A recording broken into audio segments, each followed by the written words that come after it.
Hi, I'm Daniel Readers. I'm a writer, researcher, activist, and the publisher of the Bad Blood blog about stigma and public health strategy.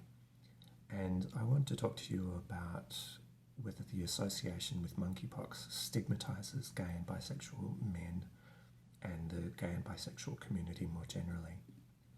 This week, WHO Director General Dr. Tedros Adhanom Ghebreyesus announced, although I am declaring a public health emergency of international concern, for the moment this is an outbreak that is concentrated among men who have sex with men, especially those with multiple sexual partners. However, we've seen a backlash against this kind of discourse. Here is a tweet from Jorts and Jean. Jorts is the internet's favourite ginger tabby, saying, I learned some things about feline pox virus as an example to talk about a similar virus. If a cat gets cat pox, it can spread to cat people. If there's an outbreak and only cat folks can be tested, it will seem like only cats or cat people get it. Cats start getting dirty looks. Here's another tweet from someone I respect and admire greatly for their advocacy around the science and the epidemiology of COVID-19.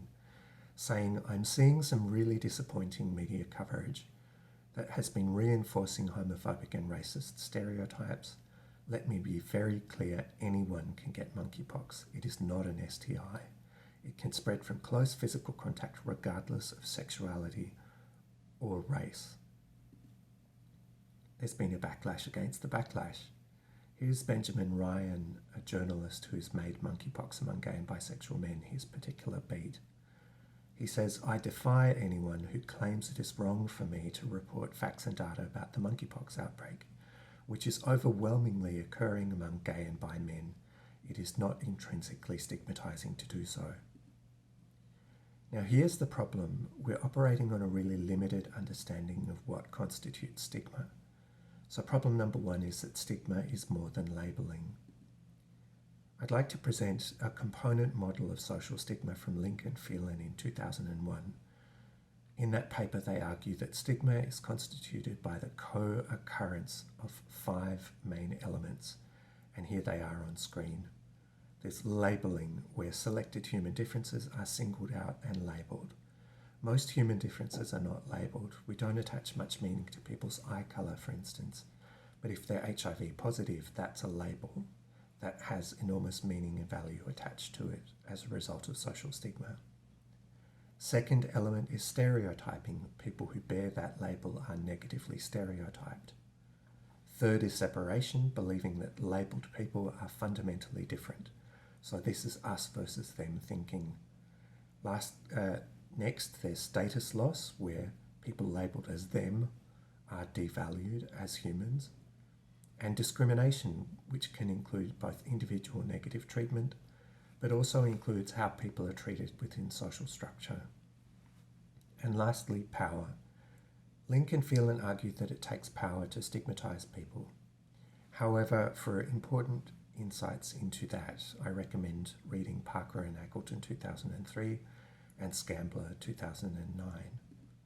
And I'll provide the references to that on the blog, badblood.blog. So let's use that framework to ask whether monkeypox discourse is stigmatizing the gay and bisexual community generally. Firstly, is there labeling? Yes, we're talking about labeling gay and bisexual men as an at-risk population. Is there stereotyping? It plays into existing stereotypes of gay and bisexual men as being inherently vulnerable to disease. For this, I recommend reading Michael Scarce's seminal 1999 text, Smearing the Queer. Third, is there separation? Yes, there is. We're not at the moment quarantining people, but it's a psychological separation. I'd refer to the just world hypothesis, where people manage uncomfortable feelings of being at risk by adopting the assumption that misfortune only happens to you if you've done something wrong. So this is a way of othering the risk of infection with monkeypox virus. Fourth, there's status loss. This is monkeypox infection is seen as the consequence of deviance.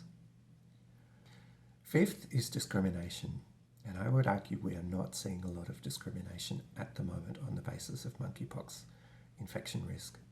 Most people asserting the link between monkeypox and gay and bisexual men are doing so because we want gay and bisexual men to receive targeted messaging and access to sexual health care services. And if people are doing it for that purpose, then I would argue that's not a stigmatizing use of the association. Lastly, there's power. Now, my colleagues in public health like to believe that we are neglected and inconsequential, but public health has immense power to define what counts as healthy and normal. So whenever we're talking about public health practice, we are always talking about a context of power. So let me ask, is it stigma?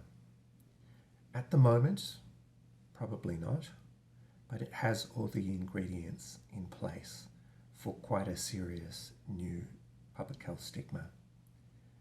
And I'd point out that just because something is epidemiological or scientific doesn't mean it's immune from creating stigma or reinforcing existing stigmas. However, I would argue that we're looking in the wrong place. That in fact there is a more important stigma that is created around monkeypox and gay and bisexual men. And I'm calling this subset stigma because it applies to a particular subset of the community who are labelled as bad boys because they're into partying, they travel for pride events and festivals, they go on gay cruises.